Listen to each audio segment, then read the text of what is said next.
Welcome back to the 19th hole. Jake Parry here, joined by Keith Flemming and Mike Kozik, who is unfortunately making his final appearance as a regular host on the show. Mike, we're going to miss you, but you get to end on a good one with the Tour Championship coming up. And with Mike stepping away, it just makes me want to walk out of out of this room and go give a hug to my family. But I can't do that because I'm recording a podcast. So we're going to talk about the IBT Golf family. The IBT Golf family is our new way to gain access to our chats, talking with our analysts, and entries into memorabilia giveaways, as well as our PGA One and Done contest. This is the last event of the One and Done contest, so wanted to give you guys a standings update. As it currently stands, the winner will be Trash Sandwiches. Yes, our producer over here. This might as well be referred to as the team ride, because it's essentially the person we recommend for the thumbnail every week is who Trash picks. Trash is taking it home as of right now. Runner up, my brother. I'm going to try and pass him this week. I am not eligible for the prizes as a member of the team. However, my brother is, and I still want to beat him. How do we get your brother on the show?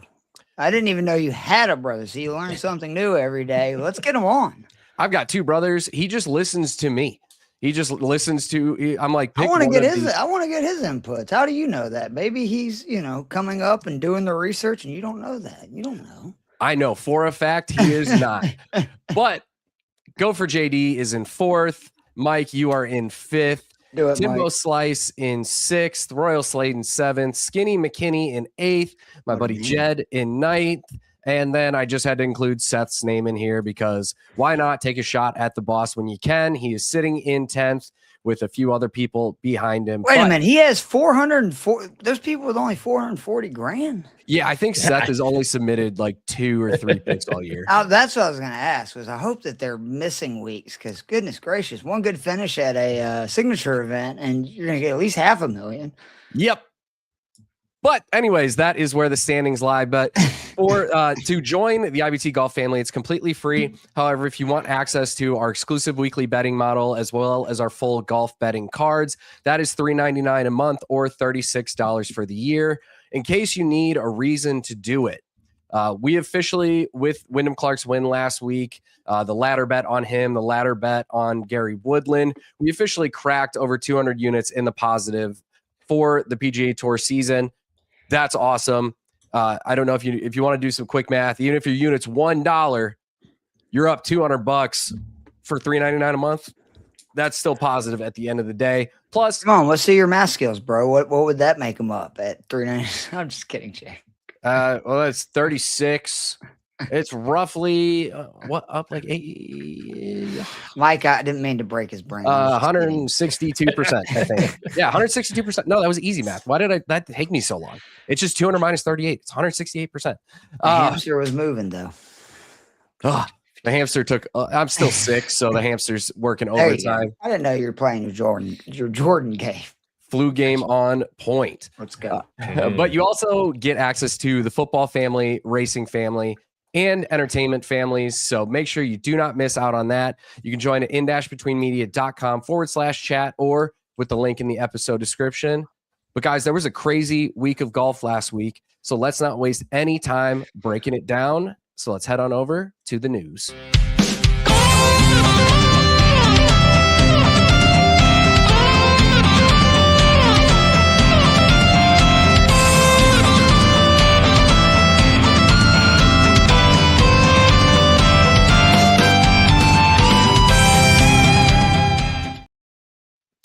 We had a Corn Ferry Tour event where 2 guys shot 60 and neither of them won.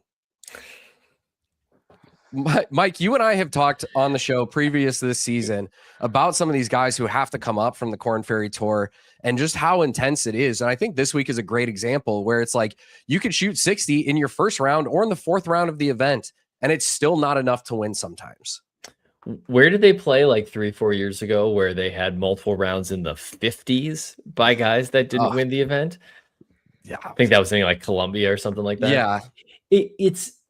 I mean, I remember this even as a high school golfer, listening to some of the older kids talk about their buddies on the other end side of college, getting into the web.com, and how insane the scoring was even back then, that if you even wanted to have a chance at a little bit of dough, it was 65s all weekend. And this headline doesn't surprise me. This is what you have to do on the Corn Ferry Tour: is you have to shoot 60. Yeah. Apparently, you don't even have to do it to win. But you got to do it, and then you got to stack on it, because Andrew Kozin opens with a 60, and then after that goes 69, 70, 71. Like, well, that's on him. I mean, come on. If you're only going to shoot 69, 70, 71, give me a break. Yeah. To an extent, it is certainly on the player, regardless of when they shoot it. Austin Hitt, on the other hand, shot a 60 on the fourth round of the event after starting 68, 64, 68. So he's got a gripe for sure, because if you go 268s, like that's a good off round, quote unquote. Yeah. Shoot 64, 60 in the same tournament and not win, I would be pissed. But then you have the eventual winner of the event. I'm going to butcher this one. Yuta Seguera. Yeah. I don't know why I added the roll to the R. He's Japanese. I don't know if the Japanese roll their R's. Hey, why not? Apologize if I am correct or I'm not correct. I don't know. He goes 62, 68, 64, 65. So this is kind of what you're referring to, Mike. Like, you need to be, that essentially works out to like a 64 and a half stroke average. It's what it takes. The guys are good, and don't let the scores confuse you. These are not your just average weekend setups. Like, these are close to tour setups that these guys are playing. It's just, that's the pressure that they deal with. Now, maybe not as penal as some of the PGA Tour as far as pins and rough goes, but the rough, yeah, I mean, I think the big difference is the rough. Yeah, but these guys can play, and we talk about this all the time about the astronomical gap between, you know, these guys and like literally any golfer. It is insane. Every single one of these guys can play, and it's so impressive to get out of the Corn Ferry Tour, to finish in that top 10 by the end of the season. It's you got to play really good golf a lot. And then a lot of them are having success immediately now when they get on the PGA Tour, to your point. Like, they're coming right in. Because you know how to score. Yep. Like, do you ever hear people tell you, like, hey, the best way to lower your handicap is learn how to score. Go play the front tees at your course and learn how to make birdies. It's effectively what these guys are doing, is they're learning how to go really, really low. And you come into the PGA Tour, and that's your baseline. I shoot 60. That's what I should shoot. And it's not going the other direction. What'd you shoot on the back nine then? Yeah. Why'd you stop after 6? It's one of my favorites. We don't have if you can have access to a Corn Ferry event, go out if you want to watch guys absolutely stripe the golf ball. Boy, do they go at flags too, man. Yeah. Like, there you go. You have to. Yeah, exactly. Yeah. And it's like you said, you know, we're not talking about, it's not like they did this at Bethpage Black, but Blue Hills Country Club, where the event was hosted, was playing at nearly 7,400 yards. They're playing long golf courses for sure. Like, every bit as long as PGA Tour. Par 72, 7,383 yards. Like, this is not your local goat track. This is not like, you know, it's not the hardest course in the world by any means, but this is a golf course that, for your regular player that's playing there, if you play from the farthest tees on the course, it plays on a scratch golfer should shoot 7.4 strokes over par at this venue. These guys go out there, like I said, multiple 60s in the event. The winning score is 29 under par. Like, it's just absurd what these players are capable of.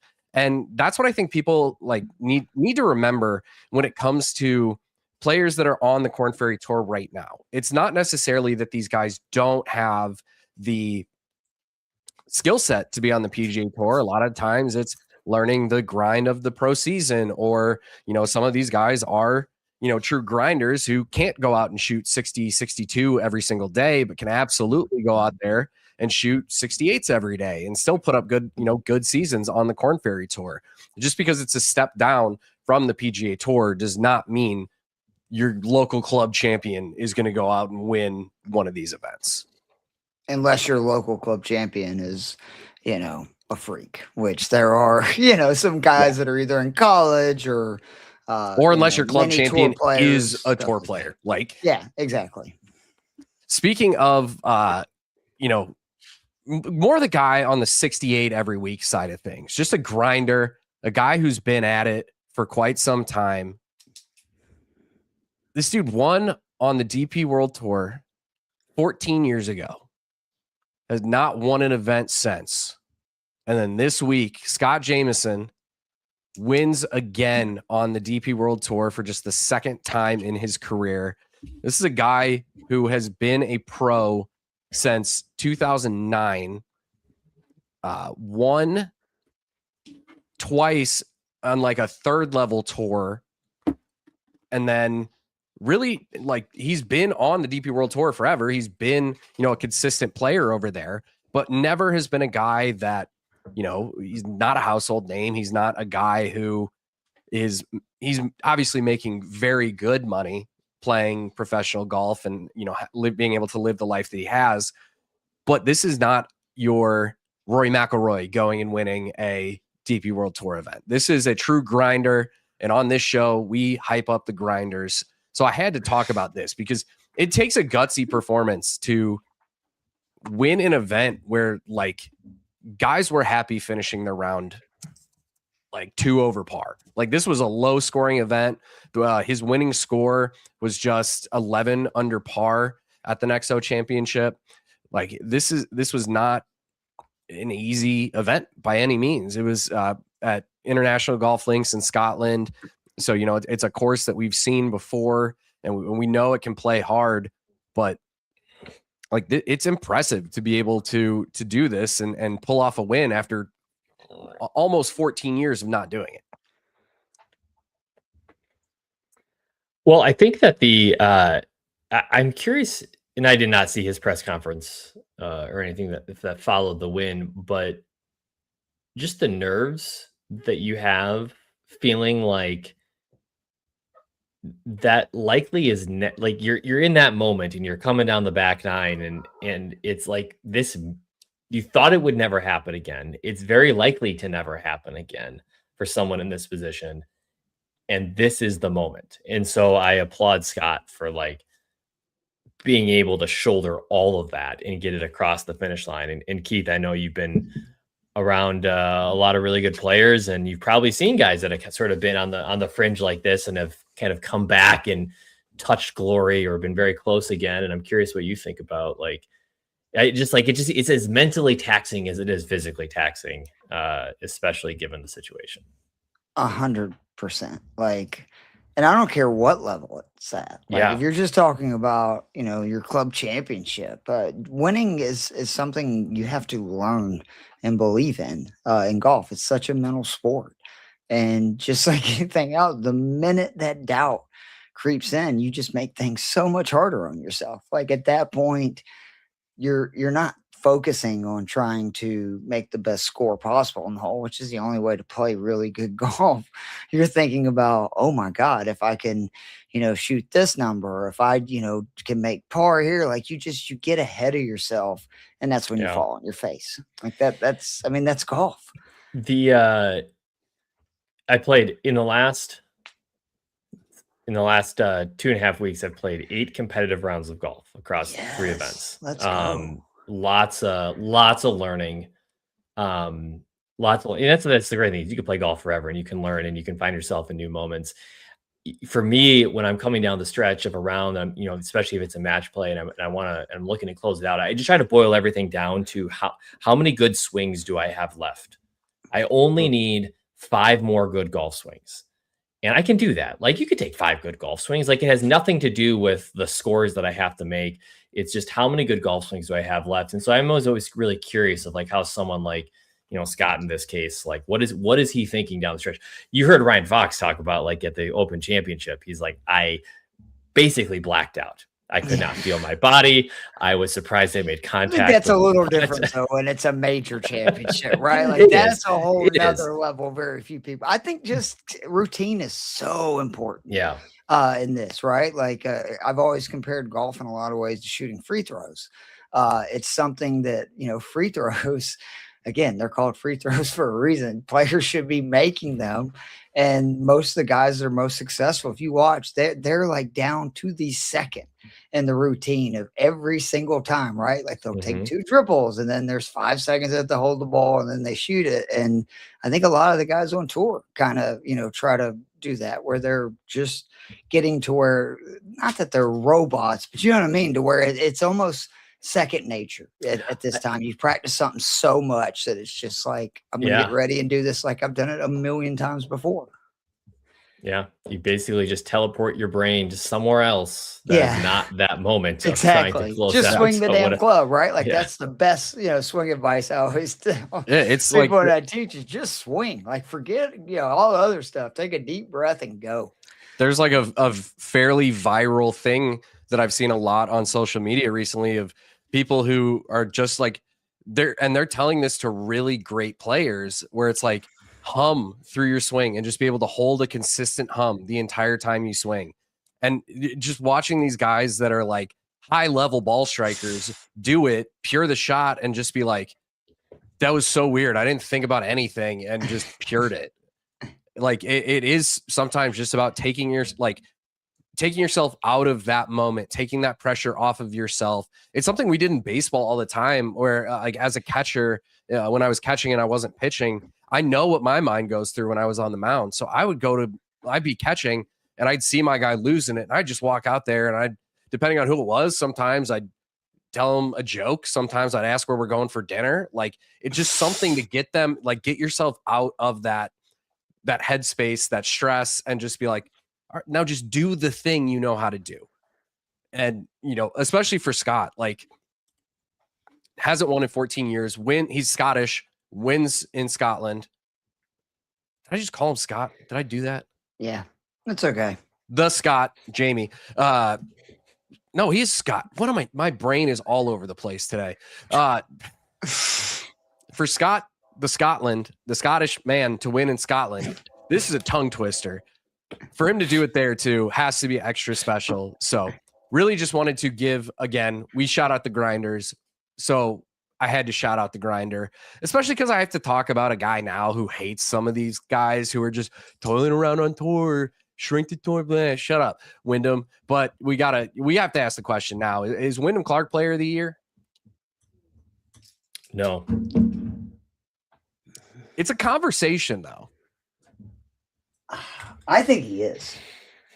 As it sits right now, he won a major. Like, what are we doing? He has more wins and he won a major. Like, I love Scotty. Like, he's had unbelievable. He's the best golfer on tour without question. And Scott Porter made a great case earlier. Michael Jordan should have won MVP basically every year that he was in the NBA, but that didn't mean he was MVP every year, right? Like it's a different award. And I just feel like when you got more wins and a major, Scotty wins this week and you want to give Scotty the award, I'm okay with it. But when a guy has both more wins and a major than the guy that doesn't have a major and less wins, what are we doing?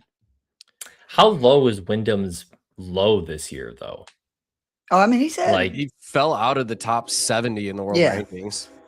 Yeah, he was he's not great all year for sure. If he didn't have the run that he's had over the last, call it 3-4 months, 2-3 months, however you want to break it down, he was like fringe not retaining a card next year or not retaining signature Makes status. it even more impressive, right? He's got 3 wins and 6 top 5s in his last 10 events. Like, it's crazy. Sure, and he has played remarkable golf, and I think it was interesting that not that long ago Cam Young was the clear front runner for Player of the Year. So it does show you in golf how much recency bias there is when you start to look at, and that's where I was just wanted to press of we're looking at the body of work.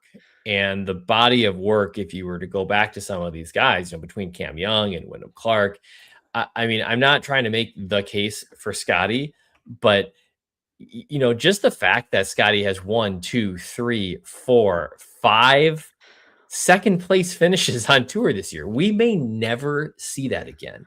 Yep. His floor is so incredibly high, and I feel like will at any point in 5 years people be talking about Scotty's runner-up finishes from this year? No. So they won't. It's a game that you got to win. Like it's is freaking boggy. It's first or last, man. Like it is. And now you're right. Like if Scotty wins this week, the narrative certainly changes. Yeah. But Scotty was the best player this year. Absolutely. And I think that's what's frustrating about this whole debate, is that we're asking who the player of the year was. He was the best player this year. It's not MVP. That's a different award and an entirely different structure. Wyndham has had a higher ceiling. He's won more prestigious events this year. He's had a little more firepower, but Scotty has been the best player. And I think the tour is going to look at this and say, but we don't want to give it to Scotty all the time because he's going to be the best player for the next do they not decade. like Wyndham and they give it to Scotty because they don't? Like, it's just the players that vote on it. That's right. It doesn't really matter at the end of the day, like who wins this award. It doesn't really matter. But the question was asked is who is the player of the year? I think Scotty Scheffler was the best golfer this year. So therefore he should win the award. Fair. I agree. I just think that from what I consider something like this, it's that's the way they've kind of done it too. If you look back at the people that have won the award, who's had the more banner of a season, exactly, and Wyndham has had the more banner of the season, the better highlights, get the major win, dramatic fashion, his someday father-in-law fondling his girlfriend, like just some weird stuff going on in the Wyndham Clark circles. He's cheating, apparently. Well, I mean, Tour's got to do something. Like this is on the PGA Tour. Like every guy does it because they know they can get away with it.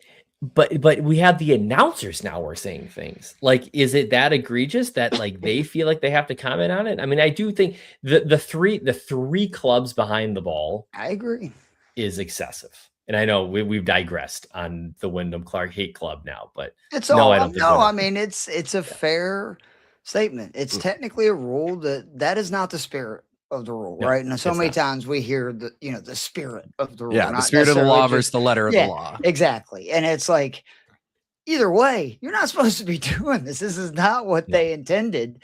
When we know what you're doing. But I think that from what I can gather, most guys do this, right? And golf is one of the rare sports you use the rules to your advantage. Even the technically against the rules that you can get away with, you're going to use to your advantage. And I think from like a fan discourse level, like part of that is not understanding the rules per se. Like Keith, during the scramble, I had to explain to Seth how ground under repair worked. Right. I had to explain how cart path relief worked. Like there were shots. Complicated. If you're not a golfer, like there's so many freaking rules. Like Seth was so convinced that I was cheating, and Wyatt and Steve both had to step in and be like, "No, Seth, these are the rules of golf. Like we've played enough. These are legitimate rules. If we were playing by a USGA handbook, he is following everything to a T." And I could have gotten even cheesier, because the way the rule's written, I could in theory address the ball on the right side of a tree, pretending I'm going to hit it left-handed, stand on a cart path, and I now get relief from that cart path because of how I was standing, and I'm now going to be able to hit the ball right-handed. Like, there's ways you can use the rules to your advantage. We've gotten way off topic here, and I love it. But the Wyndham Clark thing, the three clubs behind the ball, I don't care about it. It's whatever. Call the penalty, don't call the penalty. At least just be consistent about it. It's all I ask. But this is one of the like, luckily for us, I think the 5 potential contenders that we have could all cement their case for it this week. I think if Matt Fitzpatrick, Wyndham, or Chris Gotterup get a 4th win, it's going to be hard to not give it to one of them just for having the most wins in a season. If Scotty wins, you have 4 guys with 3 wins. Do you give it to the guy who won 2 of the playoff events and the Amex? Do you give it to the guy who won 2 events and one of them was a team event with his brother? Do you give it to the guy who won a playoff event and a BMW or a major, but also won like a lower tier event in the CJ Cup? Do you give it to Gotterup, who won solid events, but none of major prestige? And then, like, you know, if Cam Young wins this week, he's one of the guys with 4 as well. And he's got the Players, the Cadillac, and then the final event of the year. So I don't know if I'm ready to crown Wyndham the player of the year yet.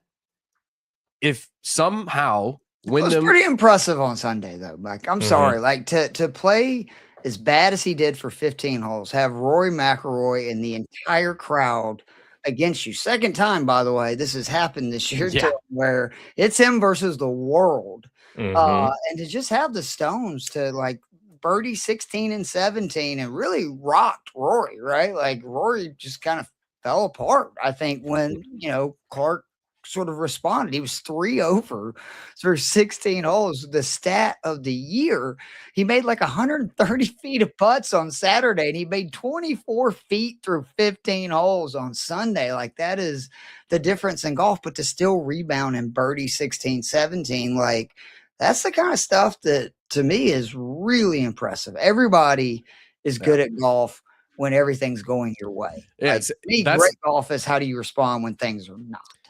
That's the part that you can't teach. You have to just learn that through trial and error. And I don't know if there's anybody who's had more up and downs in their PGA Tour career over the last few years. If we expand it a little bit farther, we could probably throw Jordan Spieth in there. But, you know, to see Wyndham win the event was very nice, especially, you know, again, we had squad ride on him, me and Keith on the show, both on Wyndham. Certainly helps to see a guy that you bet on win. But it's going to be an interesting conversation after East Lake to see who will end up as. And we'll have a lot of time to champion. talk about this stuff because not a lot of marquee events coming up outside the President's Cup. Like, luckily we can gamble on them, but not exactly marquee events. Exactly. It's going to be more of talking about, like, is this guy going to crack into the number to get SIG events next year? Who knows? But with East Lake right ahead of us coming up in just a couple days here, let's get on over to the caddy notes and break down East Lake Golf Club.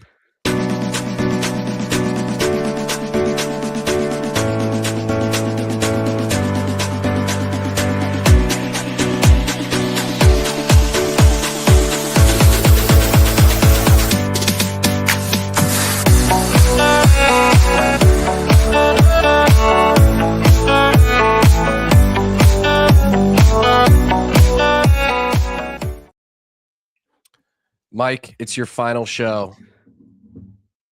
And you know what I'm going to make you do.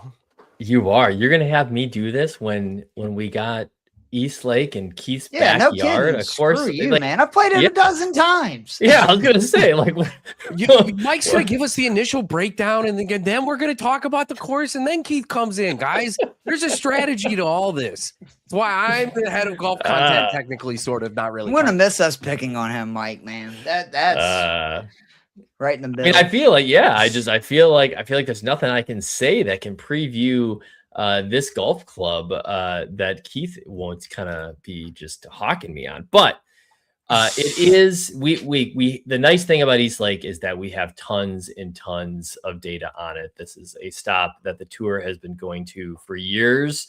And it is from my perspective, not a course that like I can't pick out a single hole, being a somewhat casual / non-casual viewer of this on TV. Keith, that's where I really want to get your insider perspective, but you do have to appreciate classic Donald Ross architecture and a fabulous clubhouse on the property there. East Lake is a par 70. We'll play it as a par 70 this week, 7,400 yards.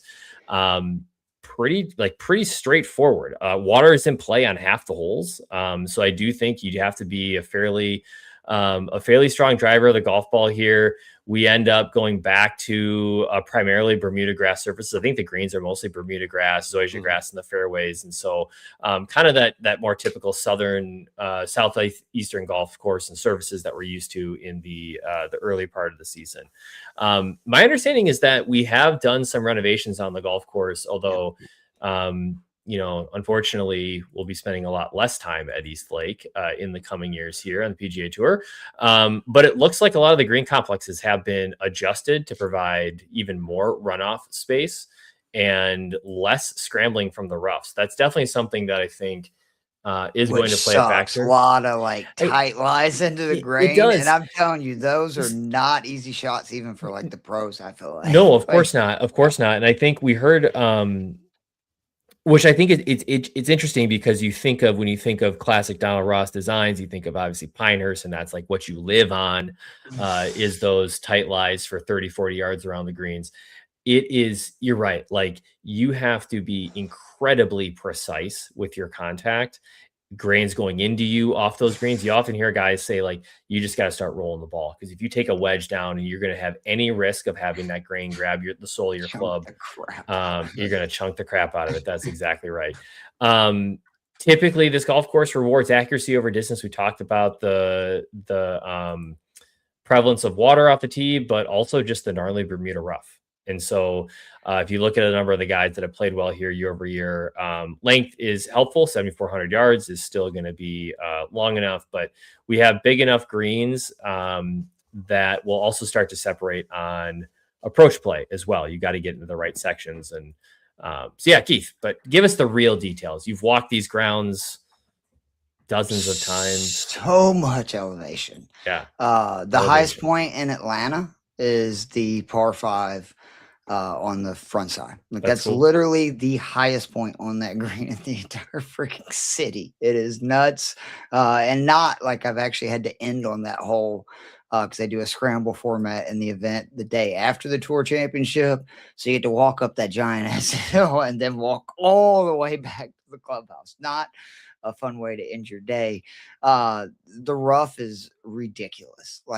That is the biggest takeaway playing the day after the event, is these guys are so good. Those 4 caddies are out there more than anything just to help you find your balls in the rough, because you can't find them. I mean, the ball just sinks to the bottom. It's probably 3.5 to 4 inches, somewhere in that range.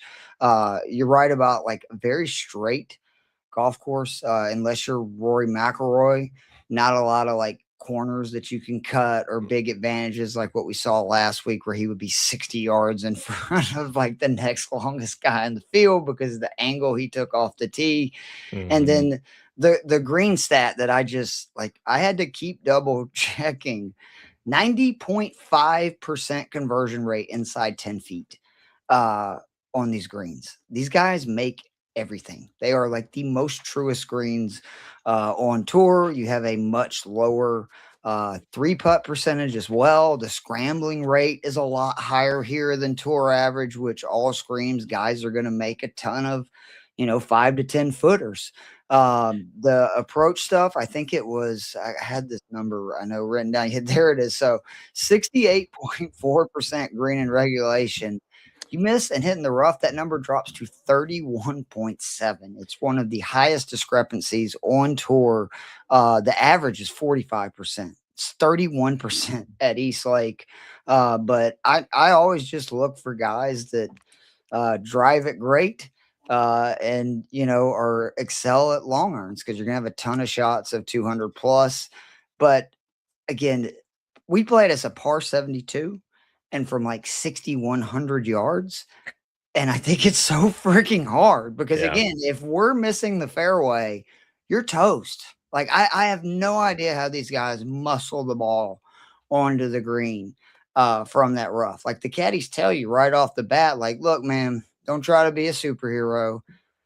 Wedge it back in the fairway and just take your medicine. And that is the way, if you're doing it, you should. Every once in a while I get a good enough lie where I carry a 7-wood or something, and it's oh yeah, I can actually get some club on this. But with irons and stuff, no chance. And I honestly am astounded at the way the guys play this course. Because this is a course that, yes, they make a lot of bogeys, but they make a ton of birdies too. It's like one of the most like birdie or highest birdie or better percentage. Yeah, 21.6%, which that's not the first thing I think of when I think of East Lake. And I think the two iconic holes are the 9th and 18th. The par 5 is a really good finishing hole. I'm glad they made that swap. And the 9th, like, it does not do justice on TV how far up a hill that freaking hole is. And I mean, you've got to carry it all the way. And that is a pretty far shot. And it's then diabolical on the par 3 over the water, them moving that tee back there, which they now won't even let non-tour pros go back there and play that. Used to, we could sneak back there, like if the caddies were cool and you could hit, the 220-yard shot over water. Now they're like, no, you don't get to do that. You get to hit from 180 and in right here, straight at the green. You don't get the big boy shot. All right, Keith, with that being said, you're like a 5 handicap, right? Give or take. Yeah, somewhere around there. Yeah, I'm right around there, 5-6. Mike, you're sitting pretty close to scratch plus golf right now. I mean, I shot 77 today, but yes. That's not how it works, though. You know that. No, I know it's not how it works. Plus 0.5. That's my very man. generous. God, there we go. Keith, in your opinion, us 3 in a scramble, the conditions you're playing the day after the event, say we're playing at tour distance, what are we shooting as a scramble? The tour distance is the part that, like, if you were going to say even 6,500, it's like, oh, we could go pretty deep in a 3-man scramble, but playing at 7,400 yards, and I'm assuming we're not going to get the 2 extra par 5s that we do for the event. We get the par 5s. We'll play it at 72. Okay. So I think we could shoot 7-8. I'm pretty confident because we could, the 4 par 5s, hopefully, dear God, we can play those 4 under in a 3-man scramble. The par 3s, though, I'm telling you, is what off the tee. I'm telling you, those par 3s, though, bro, they're like all 200 plus. They are like long. if we're playing back tees, the 1 par 3 can be extended out to 260 yards. Like, It's that's going to be tough. Yeah, I can't hold that with my. I mean, the AIs think that I personally will be lucky to break 80 on this golf course. So I'm not gonna lie, it took me 4 times playing it and this was back when I was a scratch. It took me 4 times to break 80 out there because it's just so easy to make a big number. Right. If you get in the rough or get aggressive, or like I 4-putted, I think the first 2 times I was there, got that downhill down crane putt, and it's like, oh shit, I blew that by a little bit. Again, it's not as easy as the guys make it look on TV. I don't understand how they just eat that golf course up, because I've played some nice golf where I played Torrey Pines and stuff. Nowhere near as tough as East Lake golf. Yeah. Interesting. I think we could get to 4 under. That's I think we can do better than that. I really do. I think we get to 7-8 in a 3-man scramble. If we get Scott there, maybe. Don't get Scott's head too big. We all know that Scott would dust us on the golf course. Well, I don't know now. Like, how much are you going to let me play mind games with him would be the question. Oh, if you're playing mind games the entire time. Then we got a chance. Because I've known Scott for forever, man. I know the buttons to push on a golf course for sure. We're talking about Scott Jameson? Scott Porter. No.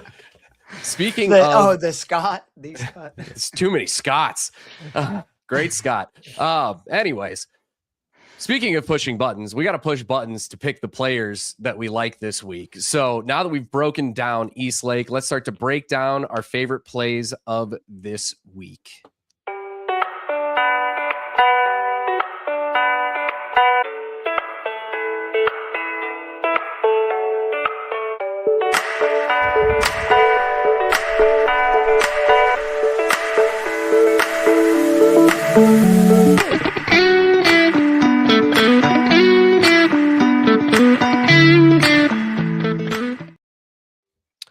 Looking at the books this week, no surprise, Scotty Scheffler, betting favorite, Rory, second favorite, Xander, third.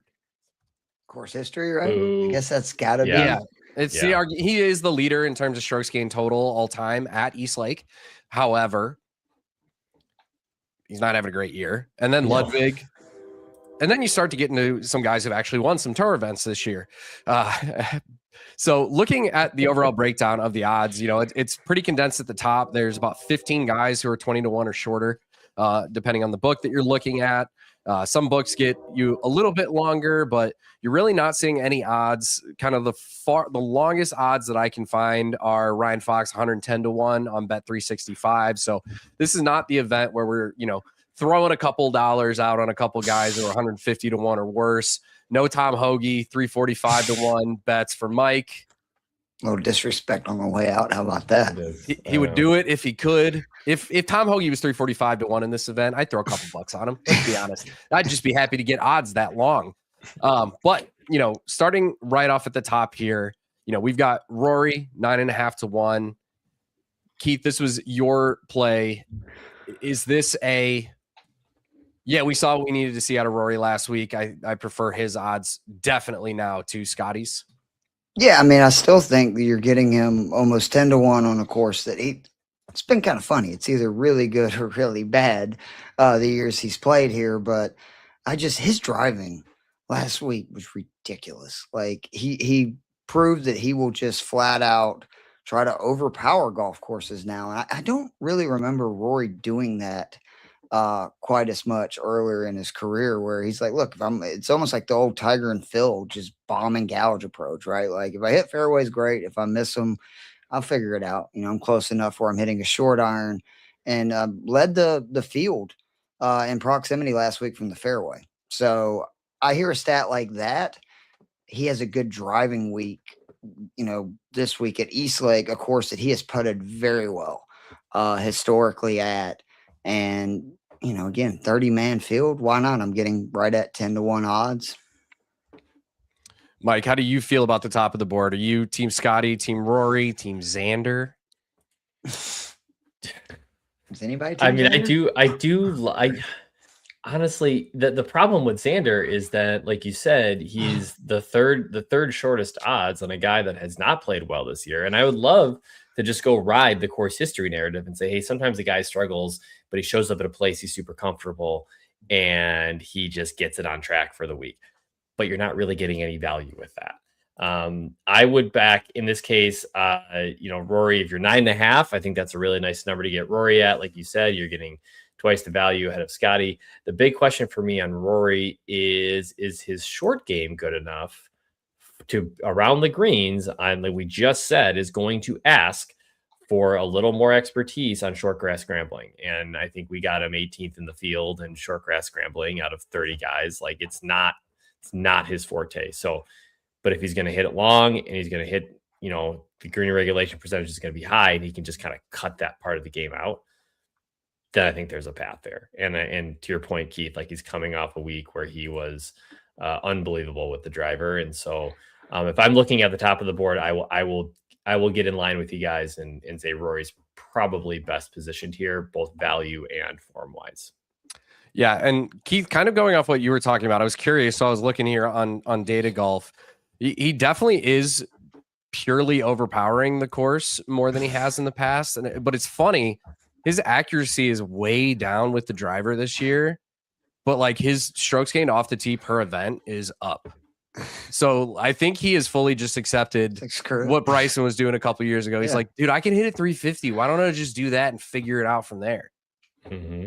And he's so good about even when he misses a fairway. Like I noticed this last week and I had not noticed it before. It was always on the right side. Like when it was a back right pin, right? He would be in the left rough, but he'd have by far the best angle into the green. And like, I think he drives it straight enough that he's, he feels confident. I can at least get it on the right side of the hole. Well, and he's such a good just swinger of the driver. Like if he says this ball is going to draw, that ball is almost never going right. Yeah. He's not one of the guys who'll have a random block here and there. If he's trying to hit a cut, it's never going to be like a pull hook. It's going to be just a pure kind of pull cut. It's going to go. I am disappointed he tried to hit that cut on 7 or did hit the cut, but ended up in that bunker on 70. I'm like, Rory, come on, man. We know that is not your preferred ball. I know you got water right. Let it full send, my friend. Yeah. So definitely something to keep an eye on there. Kind of next up on the odds board, we have two guys. I was going to do it as a combined talk, but I do think it's worth kind of talking about both players' merits this week. So starting off here, going Sam Burns, 18-1.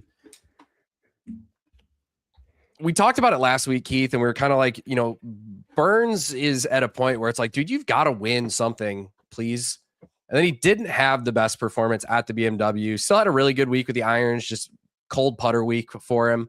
Do you think getting back on Bermuda is kind of back in his comfort zone there? The biggest thing for me is I think we're going to get some deja vu. Last year, got a guy that just could not get off the snide, finally broke through. Tommy Fleetwood wins in a runaway. Tommy had been playing great golf, had not, I know he had never won a PGA Tour event, but it's been 3 years since Burns has won and almost 4 since the stroke play event. So it's almost, to what we were talking about at the beginning of the show, going to feel like the first time again. And I just think it would be fitting that he would win here on a venue that driving and putting is so important. The two strengths of his game. He's improved so much with iron play. Like, I do have a feeling that like we're going to be saying, oh yeah, of course, Burns, like, Fleetwood last year kind of got off the schneid here. So I think these are maybe the best odds in the field, knowing that Clark won last week and it's so hard to win consecutive weeks. I don't care who you are. Like, I like Clark, I'm betting him, but you know what I mean? Yep. The Burns first in the field in approach play last 24 rounds, fourth in the field, 200 yards plus. Like, you said it, Keith, about how important long iron play was here because, of course, it's going to play long. You're going to be asked to hit balls into greens and a lot of navigating undulation. It's really hard to look away from the guy who's hitting the ball the best in the middle of his bag. And we're going to say he's one of the top putters on tour. Bermuda is his surface.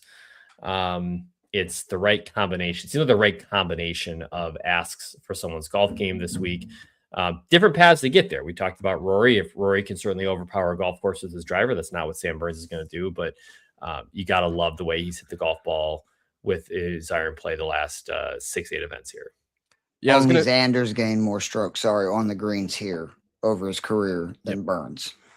Yeah, and that's what I was going to bring up. You look at Burns here last year, came in tied 7th with Justin Thomas and Keegan Bradley, and dude just didn't have lost strokes with the irons throughout the event. And Sam Burns over the last 8 weeks now has just been an absolute flusher of the golf ball, and gaining like 6 strokes a round or a tournament, 6 strokes a week.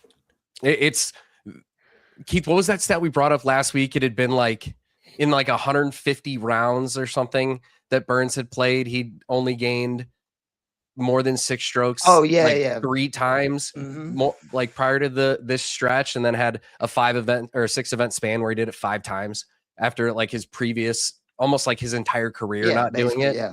So it's to a point where his iron play is catching up to the rest of his game.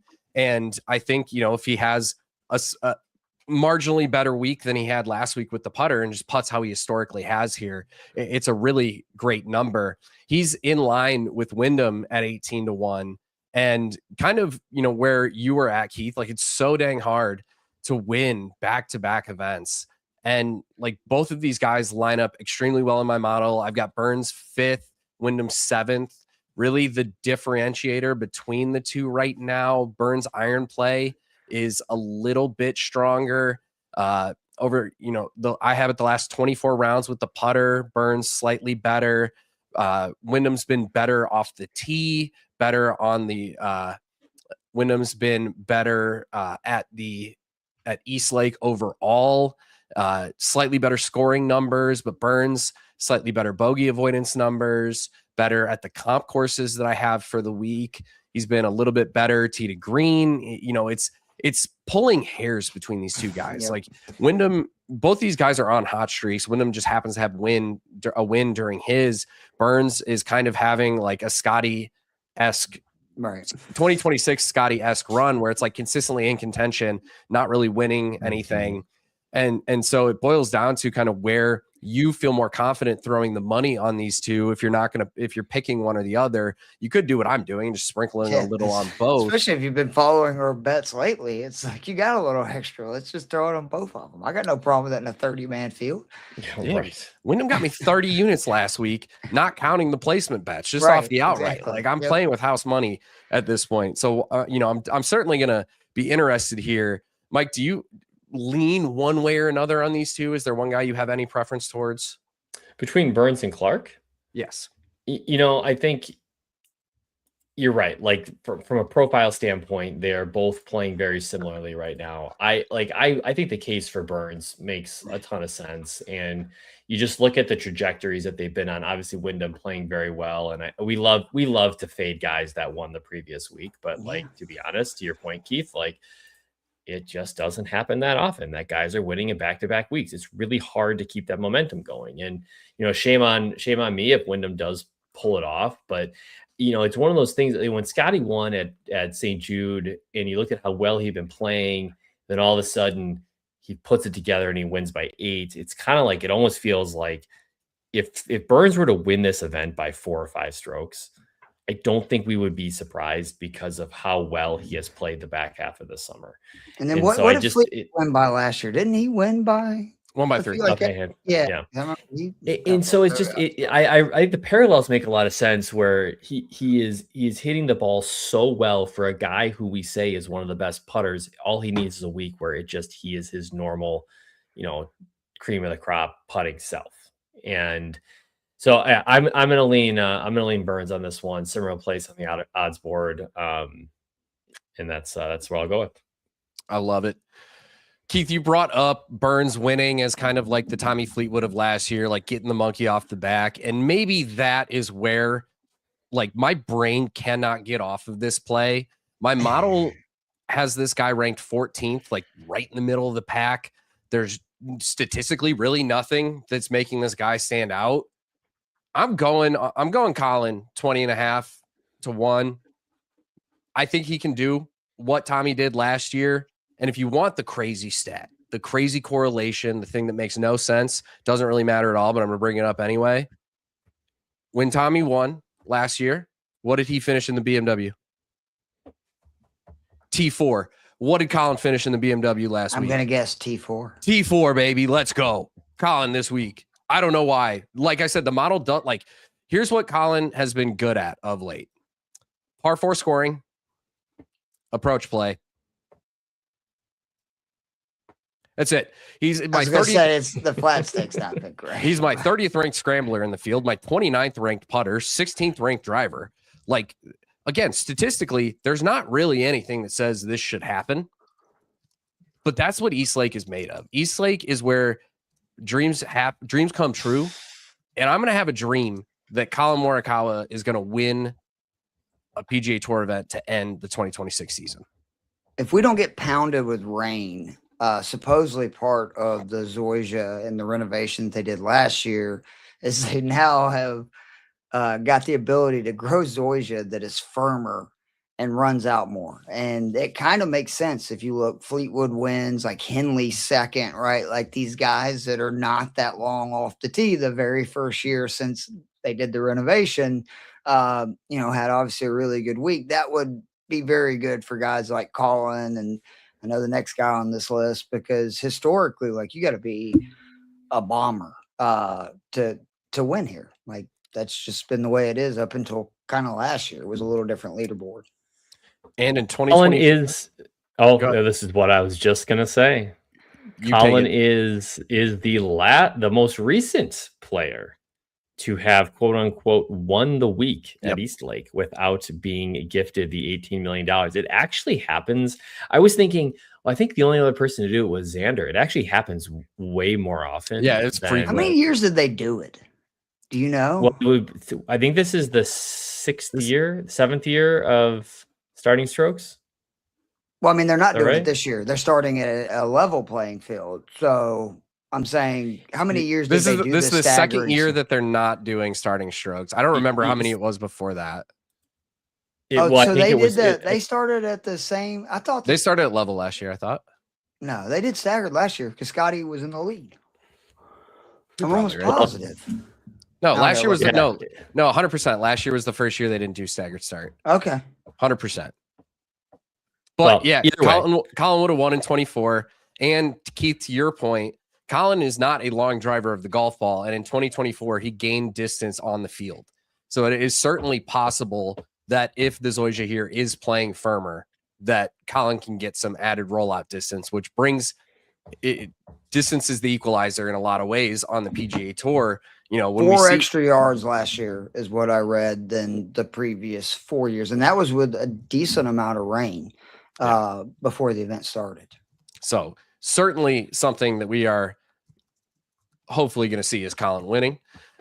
I'm certain that you do. I don't think me or Mike have that place. I am certain that I am hopeful that Colin can win this week. This is not fantasy spin, Jake. You don't have to win everything, okay? I want to. But Hideki Matsuyama is another guy that, like, I just can't get it out of my head. And maybe this is Fleetwood from last year, kind of like changing perspectives for me, where it's like, all right, I got, maybe I shouldn't think of Eastlake as the place where guys who don't win come and just win. But Hideki has not won this year. However, much like we talked about with Wyndham and Burns, is kind of having an ascension of their game at this point in the year. And that's maybe the shot that I want to take if I'm going to take a little bit of a longer shot this week. It's crazy that we're calling long shots like 29 to 1, but that's what 30-man field. Yeah. But I love that in a down year for Hideki, he just still does the Hideki things really well. Like he is he's so true to his game, and he continues to hit the ball well at the tee, scrambling. He's second in the field in short grass scrambling. Like that is his calling card. And again, if there's going to have more of a emphasis on the ability to hit wedges around the greens, there's nobody else in the field I'd rather have than Hideki. He's been flushing the irons, and his problem for almost the entirety of the season, up until really like the US Open ish, was that he couldn't keep driver on the map. He couldn't. And he has 8 straight events that he's gained accuracy on the field with the driver. I think I like last week, not the best putting performance, not surprising with Hideki. Not a great wedge performance, a little bit of a surprise with Hideki. But again, short runoffs, that's what we want Hideki on. That's where his wedge game truly shines. He's flushing the irons. He's hitting driver in play. Like, if there's going to be a stars align moment for Hideki, it feels like it. It's actually I'm not going to knock 30 to 1 for Hideki in a 30-man field, right? Like, that's where this week you could almost talk me into most plays. Well, it's actually, right. And it's actually kind of shocking that that's the number we get him at for a guy that's gone T3, T5, T7, T7. Now, obviously, it was 28th at the BMW, but he had 4 straight top 10s and really 6 straight top 15s. I don't understand why he's so far down. Right. And Burns, who, no offense to Sam Burns, has won less than Hideki in the last 3 years, right? Like you're getting effectively much better odds with a similar record. Effectively the same, almost identical profiles coming in. Right. Hideki has also been striping his irons and has been getting the results in the tournaments. I did not take away from Sam Burns. It's just you're getting all the way down to 29 to 1. A little bit more juice. Yeah, a little bit more juice. That's all there is to say. We like the juice. The last guy that we're kind of on alignment on of potentially getting some juice out of before the odds boards start to get just really gross to look at. Gary Woodland, 48 to 1. Keith, I love this number, but tell me why Gary Woodland this week. Nobody hits it further, or at least nobody is swinging harder, I should say. Rory hits it further, but he has the fastest swing. Yeah, it's like him and Cam Young are playing with golf balls that will meet the new rollback standards once that goes into effect. And there's still Gary Woodland is averaged 340 yards off the tee last week. Scott Porter was freaking out about that on our show right before this one, like going, you just don't understand, Keith. He's like, that is such a disadvantage for length to be playing with the golf ball he's playing with, and he's still right, like hitting it further than just about everybody. Why are they doing that? Why are they rolling the ball back, or why is he why are they playing with the ball before they need to? They kind of, I like, from what I understand, they like it and they want to get ahead of the curve and get used to playing with it. So Woodland, when Woodland won this year, he did he did an interview. I think it was with Second Swing Golf, or it may have been with one of his club sponsors after the event. But he said, like, when guys are chasing distance, right, you're typically looking for low spin, get the CG forward on the driver, which is going to take away some forgiveness. He's always played very well with drivers as much weight as far back as he can. And that's when he hits it the farthest. So I think it's just something with the way that he delivers the club that he wants to have he wants some more spin. And maybe it's just, he's so fast, he's so low spin. If he tries to go elsewhere, it just starts to spray. You know, it's one of those things where, like, you have to play the ball that fits your game. And it's not, I don't think these guys are actively choosing to play a worse ball in terms of. It's not a worse ball now. They're getting describing. It's a ball that you're not going to be able to hit as far as they're fitting into a certain window, and this is the equipment that gets them fit into the window.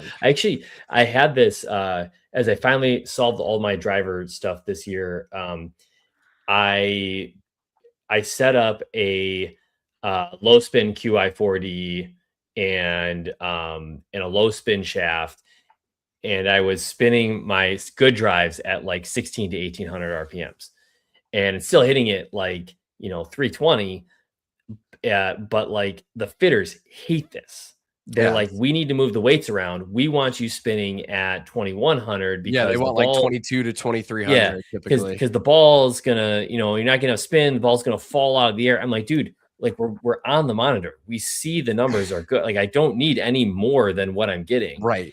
And I went for a handful of rounds, including one of the tournaments I played in with. I moved the 15 gram weight to the back of the driver, which is kind of nice because it does not move as much left to right, but it will close the face faster. Snappers. And so I felt myself just hitting a lot of shots, losing a lot of things left. And so I went back to, and that is not how you were talking about scoring well. Hitting the ball left is not the way. No, I disagree. As a guy who used to fight a crazy right from a baseball swing for a lot of years, I really like missing the ball left. No, you can't miss the ball left. Hooker. Yeah, trust me. I've gotten to the point where this year, like I said, I've always, since I got good at hitting driver, I've always been a drawer of my woods. Like, I've been a draw with the woods, whatever. If I'm playing with the draw or a fade that day with the irons, I can figure that out. But like, if I wasn't drawing my woods, I was in trouble. This year, I'm like, I think I'm just going to play pull cuts and just do that. And then it worked. I've had like one of my best years at the driver in the last couple of years. So I'm kind of on board of I got a buddy that's doing that too. And now I hit it like 50 yards past him. And I didn't give up any distance. That was the thing. I didn't give up distance when I did it. I would just I shouldn't say I didn't give up distance. Like, my farthest recorded drive this year was 321. Okay.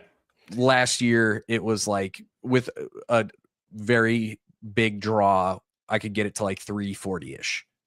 So do you have a drive shorter than Gary Woodland? He also owns probably both the longest and shortest drives of the PGA Tour season. That top was incredible. It was amazing. Yeah. That was fun. So awesome. They made so little attention of it. Like, that's where, come back to it. No, people give us don't the one of us golf moments during the entire telecast, right? Like, so they should have played that back. I need to see those. If a tour player hosel shanks it when they blade it over the green, go bunker to bunker, putt. I need to see all that. He was laughing when they showed him with his caddy, like walking to his ball a minute, later. He said it. He said he kind of needed it because he was like, with all the like the stuff, the PTSD stuff that he's going on. He said a lot of that, like, he was getting a lot of those stressors this week, and he's like, something like that happens, and I just can't help but laugh. He's like, I kind of needed it in a way. Obviously, he would have loved to not make double on that hole. Well, at least he wasn't like Cantley and made double with a wedge in his hand right when he, got to the top of the leaderboard. And that's why I'm proud to say we didn't mention his name on this show or the show before. Yeah, I didn't. I wrote about him in my article this week. I'm like, he's probably going to play well, and I probably just have to deal with it. No, it's Cantley. You know how it is. The minute people start backing him, he's going to go to crap. Exactly. But yeah, Woodland 48-1. I like the number. I'm also clicking it. So you are not alone there. Before Ryan Fox, by the way. Oh, you're going to get the market. No, go ahead. Go ahead. I was just going to say top 20. He's the only guy in the field that they're disrespecting with plus odds. That's enough for me to back it. Plus 110. He's got to beat 10 people. Field. Let's go. That's funny because he would not be the guy that I would like. Me neither. Would not be the guy. Especially on this course. Like, he's a pretty good long iron player. He drives it well. Like, I don't get that. But if you go to FanDuel, like, literally, he is the only guy in the field getting plus odds. He is. You're right. I'm looking at it. That's kind of funny. So, yeah, you bet your sweet ass I'm betting that. So, yeah, I'm taking that one too. Might as well. Squad ride. You'll love to see it. But yeah, 30-man field, the odds are not great for a lot of the ladder plays this week. Say it. Yeah. I have a couple that I want to call out that I do like. I do like Bridgman 3-1 to top 10. I think he's got the upside to do it. He's a guy that kind of needs it as well. PGA Tour actually put out a really good article in terms of just like kind of getting you a little more acclimated with like kind of the players who have some things on the line here. Bridgman, kind of right on the bubble for the President's Cup point list. Campton's picks are going to come out shortly after the event. If Bridgman has a good week here, does he get one of those picks? I don't know. Maybe. Fitzpatrick. Can't hurt, right? Can't hurt. Have a good performance. Fitzpatrick and Chris Wrighton have basically duking it out for 2026 Rookie of the Year. And Wrighton's got the stronger event win and has a narrow edge. He's 4 FedEx Cup spots ahead of Fitzpatrick with 3 extra months on tour. Fitzy, Big Fitz, as we know. It's incredible that Fitz is here. Like, it's incredible. Dude just played incredible golf since he's gotten on tour. So I do like some of his placements as well. But basically for me this week, like I'm not doing really full ladders on anybody just because there's not a ton of value to extract from it. But I am going with, I've got Gotterup, Hovland, and Matsuyama top 5s for all of them over on FanDuel. It's 4.3, 4.7, and 4.7-1 on those guys respectively. But really past that, it's hard to make rational arguments for a lot of these top placement markets. Keith, do you have anybody else that you're kind of there's a few, like Henley, you're getting almost 5-1 top 5 odds. He finished second in the only event here that we've played with the new Zoysia fairways and the new green complexes and stuff. I really like Bobby Mack this week. That's actually my highest odd wager to outright win. I just love what you saw last week from him, especially on Sunday, needing that performance. He scrambles well, like just kind of fits his course. And then Alex Smalley, man, you get him 9-1 to top 5, plus 340 to top 10. I do like Smalley. This looks like a Smalley golf course. Like, he gains strokes, not like a ton, but on 200 plus approaches, he drives it, really well, like both straight and is not like too short. Good around the greens, good putter. Like, I just could see this course being one that Smalley likes. And again, you're getting 9-1 to top 5, almost 3.5 to top 10. I don't hate those odds. He's a streaky player too, and you're catching him in one of those streaks right now. So definitely agree. Mike, any other plays that you're kind of interested in this week? The other guy that I was that I was interested in, third in strokes gained in the field at East Lake, Victor Hovland, driving the ball pretty well, hitting long irons pretty well, par 4 scoring pretty solid. You can get him. I'm looking at DraftKings plus money for top 10. So I was interested in Vic this week, and I would say maybe that's a place you could tuck in a non-winning bet. I like it. All right, guys, that is it for the main plays of the week. But before we get out of here, Keith has already alluded to it. I've heard enough about it in the group chats. It's jealousy. Still going to brag about it in the group chats. But got to give a shout out to our friends over at FantasySpin. Spin, pick, win.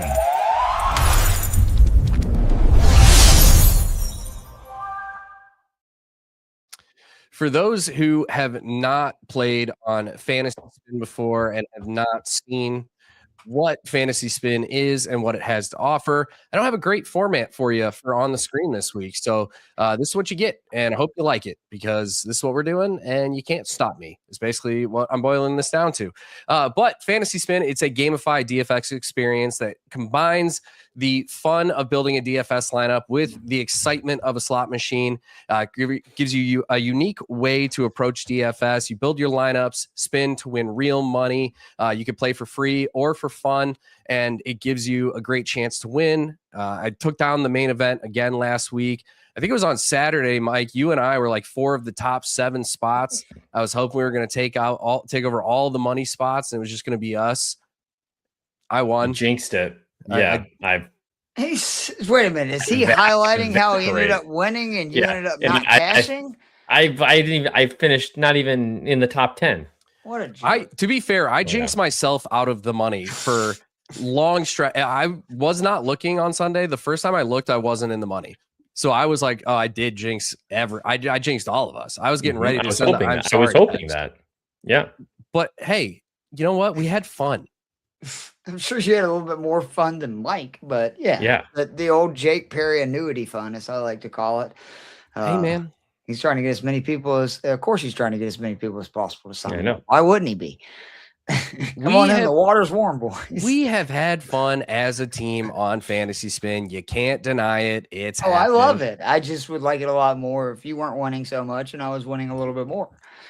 Well, that's why we spin a lineup here on the show.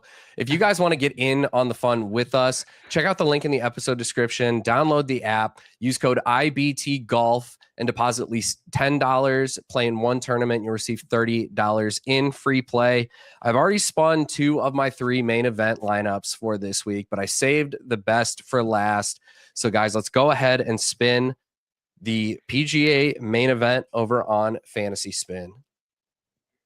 So starting us off here, we get Bridgman, Henley, Spawn, Cantlay, Fitz, Tom Kim.